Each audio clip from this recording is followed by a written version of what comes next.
Welcome back, everyone. So now we're going to be looking at the second category, which is trading securities.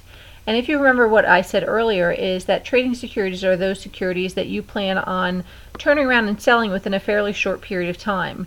You're looking to make basically a quick profit on these things. All right. Now, if you think traditionally how equities are held, what happens is if you have a stock and maybe your income statement isn't doing so wonderfully, but you're holding on to some stock that you've been holding on to for a little while, and you decide you're going to sell it because you kind of need a gain to bump up your income statement a little bit. Well, that gain is not necessarily sustainable because that gain is not something you would do all the time, is sell stock to have a gain and bump up your income statement. But what a lot of companies will do is they'll use these kind of built-in, these hidden gains, if you will, in order to smooth out their income. Right? Because the idea is that most companies don't want their income statements to jump around. They want to be able to show steady, sustained growth. So if they have their income is starting to take a dip and their income statement doesn't look like it's grown solidly from the previous period, from the previous reporting period, they might turn around and decide to sell some stock that they've been holding on to kind of bump up that net income number a little bit. All right, anybody that's really scrutinizing your income statement will realize that that's what they've done to have the income, that they're having these gains to bump up their net income number, but the average person may not notice that. The other way, and it could be true on the other side as well. What if they're having a really good year and they don't necessarily want to show a big amount of net income one year and then have the next year have it fall? So what they might do is they might sell stock again, but they might sell it at a loss to kind of bring that net income number down. Again, showing solid, sustainable growth is a better income statement to show than an income statement that goes up and down, up and down, up and down.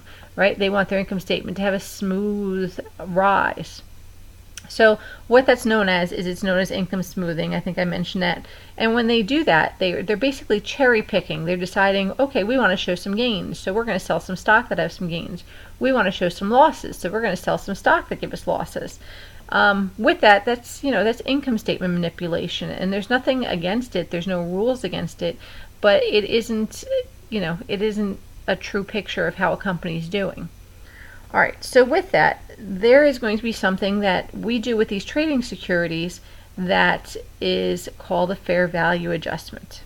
All right, and here it is. We've got a fair value adjustment. That's what we're looking at for these items that we decide to consider trading securities.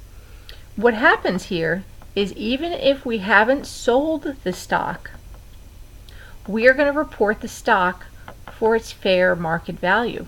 So we're going to record a stock for what it's actually worth. And even if we didn't sell the stock, we are going to report on the income statement unrealized gain and unrealized losses directly on the income statement. So let me put this in perspective for you. Let me give you an example.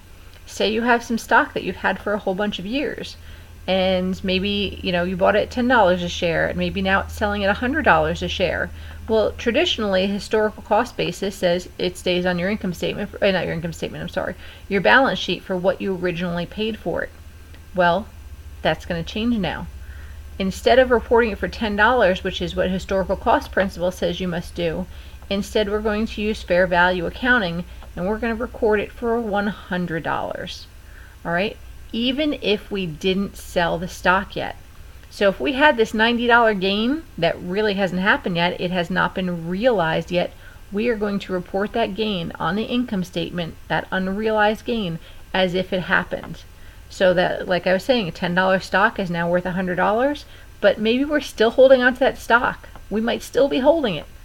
We're still going to report that unrealized gain on the income statement. It's a little shocking. It's a little shocking for me. It's very anti-GAAP, but that is what the rules say we do.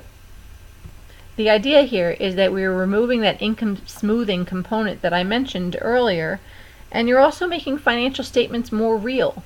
Because if you're looking at a balance sheet and a company has a ton of equity that they haven't sold, and they've got huge gains that are just hidden in those numbers, now we're unhiding those gains basically. We're making the income statements, or not the income statement, sorry, we're making the balance sheet a more true picture of the company. let's look at an actual numerical example of trading securities and how they work. So here's a company. We bought some trading securities at the end of 2009, and we bought 1,000 shares at $42 each of this Mining Inc. company. We've got a total cost of $42,000. At December 31st, 2009, the value is actually $41,000. And during the year, we also bought another 1,500 shares at $15 a piece of this Ford Motor company, and it's worth $22,500. At the end of the year, it's actually worth $20,000. So right here is where we would have stopped normal traditional GAAP accounting historical cost principle. It still would have been recorded on our books and our balance sheets at $42,000 and $22,500.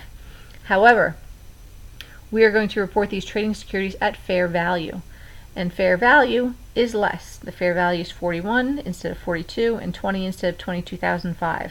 So with this, we have a loss, an unrealized loss, and here it is, net unrealized holding loss for the trading securities of $3,500.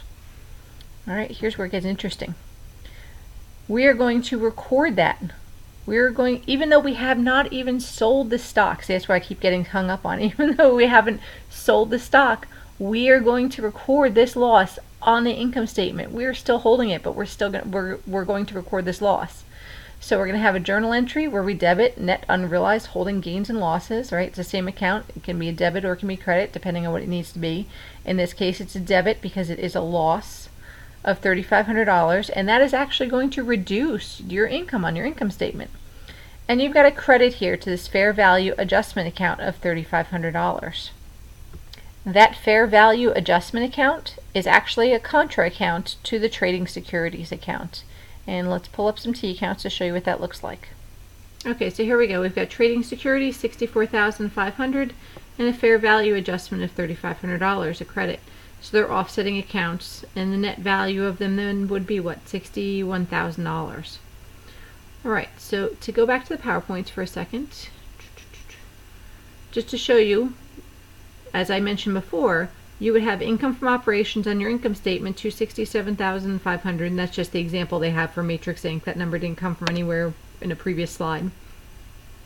But the important part to note is you have this unrealized holding gain or loss of negative $3,500, and it's actually affecting your net income by bringing it down by $264,000. And I can't say this enough, even though you haven't sold it. All right, that's the part that's a little surprising. All right, so let's say we decided we're going to sell all of our securities. Right, we're going to sell them for $65,000. All right, this is obviously a simple example that you're selling them all at once. So you get the cash of $65,000, right? That's always a good place to start, getting the cash part of it. And to go back to T accounts, the securities were actually worth $64,500 to you, right? That's what they were actually worth. So you're selling them. They were worth $64,500. You're selling them for $65,000. That leaves you with the $500 gain here. All right. So there's your gain on sale of investment, $500, and your two credits for the sales of the actual equities, the actual stock items. All right. On the other side of it, as long as you're getting rid of the investment, you need to get rid of the fair value account as well.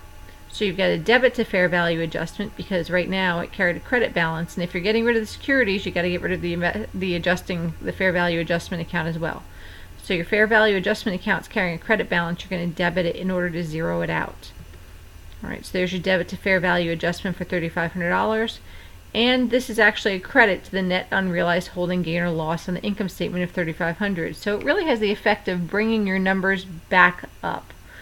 Because this is an income statement account. So it's kind of, whereas before this was bringing it down, this $3,500 for the fair value adjustment, this is bringing it up. And the only reason that this works out this way is because you do have a gain on the sale, because you wind up selling them ultimately for more than they were worth. All right, these could change, these could be, these could go either way. If these accounts had been the other way, your fair value adjustment, maybe the stock was, well,